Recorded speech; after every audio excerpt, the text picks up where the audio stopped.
Prism में total internal reflection का जो केस है उसका फर्स्ट कंडीशन यहाँ पे आपको देखने को मिल रहा है, जिसमें केस लिया हुआ है कि अगर रे आपकी 90 डिग्री से डेविएट हो जाए, तो इसलिए यहाँ पे लिखा हुआ है टू डेविएट अ रे थ्रू 90 डिग्री। तो यहाँ पे मैं करता हूँ कि एक एरो से यहाँ पे रे को सिलेक्ट कर लेता हूँ और वो रेड कलर से मैं रे को सिलेक्ट कर रहा हूँ। इस तरह से ये रे मैंने सेलेक्ट कर लिया और यहाँ से आपको दिखाऊंगा कि देखिए अगर रे इस तरह से इंसिडेंट होती है प्रिज्म में, मान लो कि एक ऑब्जेक्ट है आपके लिए, तो ऑब्जेक्ट की कलर मैं अलग से ले लेता हूँ। ये मान लो कि यहाँ पे आपने ऑब्जेक्ट लिया हुआ है प्रिज्म के इस साइड में, इस तरह से मैंने एक ऑब्जेक्ट ले लिया, तो इससे जो रे आएगी वो कैसे जाएगी वो देखेंगे। तो एक रे इसके हेड से आएगी इस तरह से, जो प्रिज्म के सरफेस पर परपेंडिकुलरली इन करने के कारण विदाउट डेविएट यहाँ तक जाएगी, ठीक है।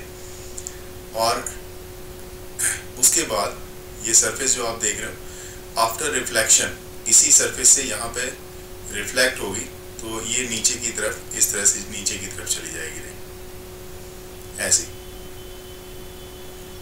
ये हेड का पार्ट है, तो ध्यान रखेंगे, ये मैं अभी भी बात कर रहा हूँ, ये इस ऑब्जेक्ट की हेड का पार्ट है। अब मैं इसके टेल के पोर्शन को लेके अगर चलूँ तो टेल का पोर्शन यहाँ से मैं उठाऊंगा और देख सकते हो आप, ये इस तरह से मैंने टेल के पोर्शन को यहाँ से यहाँ पे ले लिया और यहाँ से भी ये रिफ्लेक्ट होगी, इस तरह से रिफ्लेक्ट होगी, तो नीचे इस तरफ जाएगी, ये टेल का पोर्शन रहेगा।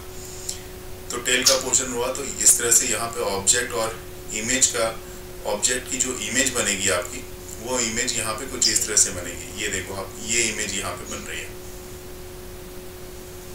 ठीक है। मैं इसकी नेमिंग कर देता हूँ। मान लो कि यहाँ पे ये ए है, हेड वाला जो पोर्शन है वो, इसको मैं ए बोल रहा हूँ, ये ए है, और टेल वाला पोर्शन बी है। तो यहाँ पे भी ये जो बन रहा है आपका हेड का पोर्शन ए डैश, इसको मान लेता हूँ और इसको मैं मान लेता हूँ बी डैश। अगर देखा जाए ध्यान से तो इस जगह पे ये 45 डिग्री का एंगल ये बनाएगा, क्योंकि ये यहाँ पे भी 90 डिग्री बन रही है, तो ये 45 डिग्री इस तरफ और ये भी 45 डिग्री इस तरफ। तो रे जो आ रही है उसकी इंसिडेंट होने की रे इस तरह से है। अब चूंकि मैंने बताया कि पहले प्रिज्म जो है उस पर 90 डिग्री से इंसिडेंट हो रहा है, इसलिए बिना डेविएट हुए ये अंदर चली जाएगी, और दूसरी तरफ भी जब निकल रही है तो बिना डेविएट हुए ये बाहर की तरफ परपेंडिकुलरली 90 डिग्री बनाएगी, तो इसलिए ये बाहर निकलेगी। और ये केस किसका है, तो ये केस है टू डेविएट अ रे थ्रू 90 डिग्री का, है ना। Light passes through third phase, क्योंकि अगर मैं बोलूं तो ये वाला जो फेस आप देख रहे हो, ये वाला फर्स्ट फेस है,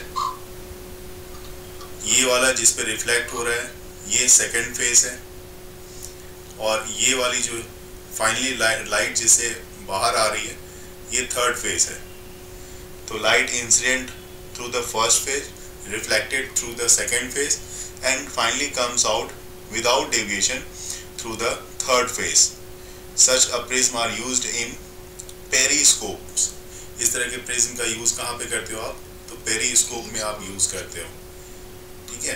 तो यहाँ पे मैं लिख देता हूँ सर वो फेजेस का मिटाइए मत, वो रहने। ओके, मैं आप देख लो, मैं उसको भी दिखा देता हूँ, उसको मैं फिर से बता देता हूँ। ये इसको यूज कहाँ पे करते हो आप, पेरिस्कोप्स में। पेरिस्कोप्स कहाँ पे यूज होते हैं, बताता हूँ मैं उसको भी। पेरिस्कोप से कुछ एंगल से ऑब्जेक्ट को यहाँ से देखनी है, इस तरह यहाँ पे ऑब्जेक्ट यहाँ पे है, आपको देखनी है इस तरह से, तो यहाँ से इस तरह से देखा जा सकता है पूरे 90 डिग्री बनाता हुआ। अब देखो ना, ऑब्जेक्ट की पोजीशन कैसी है, अगर आप ध्यान से देखोगे तो ऑब्जेक्ट की पोजीशन ऐसी है, ठीक है, ए बी ये जो देख रहे हो, और इमेज कैसी बन रही है, इमेज इस डायरेक्शन में बन रही है, मतलब इमेज कितने ऐसी बन रही है, तो इसका मतलब ये दोनों एक दूसरे से कितने के एंगल बना रहे हैं, 90 डिग्री की एंगल बना रहे हैं, है ना। तो ये बनाते हैं 90 डिग्री के। और ये जो आप देख रहे थे ये वाला जो है, इसको मैं दिखा देता हूँ। ये फर्स्ट फेस है, फर्स्ट ये वाली जो फेस है आपकी, हाँ ये सेकंड फेस है जहाँ पे रे रिफ्लेक्ट होने की आई हुई है, ये सेकंड फेस हो जाएगी। और ये नीचे वाली जो है आपकी, ये थर्ड फेस होगी।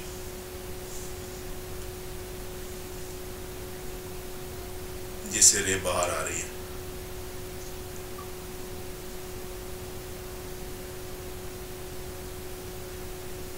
ये थर्ड फेस हो जाएगी। क्लियर? अब ये जो ऑब्जेक्ट लिया है, ये रे ऑब्जेक्ट की इस तरह से एक रे आएगी बिल्कुल सीधी परपेंडिकुलरली। ये यहाँ पे स्ट्राइक करने के बाद दूसरी तरफ जाएगी इस तरफ, और यहाँ से ये बाहर निकलेगी आफ्टर रिफ्लेक्शन, तो इस तरफ आ गई। ये इसका हेड है, ध्यान रहे। तो नीचे उल्टी बन जाएगी। हाँ, नीचे उल्टी बन जाएगी। तो ये दूसरा वाला जो बॉटम का पोर्शन आएगा ये इस तरफ आएगा, और यहाँ से ये इस तरफ आएगा रिफ्लेक्ट होके, और इस तरफ इधर आ गई। ये टेल वाला पोर्शन इसका मिल जाएगा इसको। तो टेल वाला पोर्शन और हेड वाला पोर्शन, मतलब इस तरह से अपोजिट जो बनेगा, जो मैं दिखाना चाह रहा था कि अपोजिट बनेगा। अगर यहाँ पे आपकी ऑब्जेक्ट जो है, ऑब्जेक्ट ए और बी अगर आप यहाँ पे मान रहे हो, जैसे हमेशा मानते हो आप, तो ये ए ले रहे हो, ये बी ले रहे हो, तो ए वाला पोर्शन ही तो ये वाला जो पोर्शन है ये इधर से आया था ना, और इधर पे, तो इसका मतलब ये वाला आपका ए डैश फॉर्म हो रहा है इस जगह पे, और बी वाला जो पोर्शन है ये रिफ्लेक्ट होके जब आया तो इस जगह पे आपकी बी डैश की पोजीशन फॉर्म हो रही है। ठीक है, अगर यहाँ पे मैं जो ट्रायंगल प्रिज्म की तरह जो यहाँ पे ले रहा हूँ, तो इसको मैं मान लेता हूँ पी क्यू आर, ये प्रिज्म है। तो ऐसे केस में यहाँ पे कितने से 180 डिग्री से, चूंकि देखो ऑब्जेक्ट की पोजीशन कैसी है, ऊपर की तरफ ऐसी, जो ए बी आप दिखा रहे थे, तो ऐसे आपने दिखाया था कि देखो ये ए है, ये बी है, और इमेज की पोजीशन आप किधर दिखा रहे हो, तो इमेज तो आप इन्वर्ट करके दिखा रहे हो, तो इमेज आपकी नीचे की तरफ ऐसी बन रही है। तो ऑब्वियसली बात है, ये इमेज आपकी ये ए डैश और इस पॉइंट पे बी डैश बन रही है, तो टोटल के एंगल 180 डिग्री से डेविएट हो गया। सर इनका कोई फॉर्मूला होता है वैसे? नहीं, इसमें फॉर्मूले की क्या जरूरत है, रे को दिखाएंगे कि मान लो कि ऐसे केस में यहाँ पे आपको बोल रहा है विदाउट डेविएशन ऑफ रे, मतलब अब रे जो एक हेड से आएगी, तो ये हेड से एक रे इस तरह से, देखो अगर स्ट्रेट लाइन से आप ड्रॉ करोगे, है ना, तो रे तो आपको स्ट्रेट लाइन से ही ड्रॉ करना होगा। तो इस तरह से मैंने एरो लिया और यहाँ पे इंसिडेंट कराया। ध्यान देना, ये पॉइंट जो मैंने इंसिडेंट कराया है, ये नीचे की तरफ, दूसरी तरफ इस तरफ आ जाएगी, इसके पैरेलल। आप देखो ये वाली जो साइड है, मैं अगर प्रिज्म की इस साइड की बात करूं, पी क्यू आर, तो ये जो रे मैंने लिया है पी आर के पैरेलल आ रही है। देखो पी आर जो प्रिज्म की साइड है, एक बिल्कुल पैरेलल आ रही है, और इससे यहाँ पे स्ट्राइक होने के बाद यहाँ पे रिफ्लेक्ट होगी, और रिफ्लेक्ट होगी इस तरफ यहाँ पे एक पॉइंट पे आके मिलेगी, और ये पॉइंट से ये बाहर आती हुई आपको दिखेगी ये रे इस तरह से। तो यही ठीक कंडीशन यहाँ पे इसका बॉटम वाला जो पार्ट है, बॉटम वाले पार्ट में भी जो रे आएगी इस तरह से आएगी, इस तरह से इंसिडेंट भी। सर ये जो प्रिज्म में ही रिफ्लेक्ट हुई, ये जो छोटी वाली रे है नीचे, वो क्या पी क्यू के पैरेलल होगी? ये वाली ना, हाँ बिल्कुल पी क्यू के पैरेलल होगी। अब देखो ये भी रे कैसी आ रही है, इसके पैरेलल आ रही है ना, इसके बॉटम वाली, इसके पैरेलल आई रे, इसके प्रिज्म क्यू आर के बेस से स्ट्राइक किया, यहाँ से रिफ्लेक्ट होगी। अब ध्यान रखना है, जिसमें आप ड्रॉ करोगे, जब आप इसके रे को यहाँ से रिफ्लेक्ट कराओगे, तो आप इसको इस पॉइंट पे ले आना, अपर वाले पोर्शन पे, ताकि ये और ये एक जगह पे आपको मिलती हुई दिखे। अच्छा। और उसके बाद आप इसको लेके बाहर आ जाना। तो अब यहाँ पे जो इसकी इमेज बनेगी ना, वो इमेज जो आप बनाना चाह रहे हो उसी तरह से, लेकिन इन्वर्टेड बनेगी इस तरह की, है ना।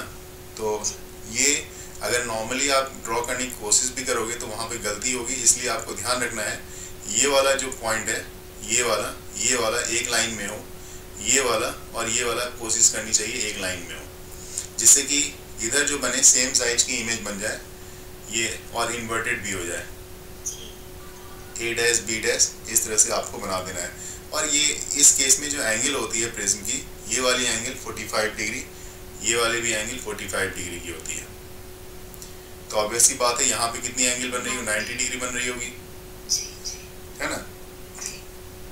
तो विदाउट डिविएशन ये केस आपके पास तैयार हो जाती है।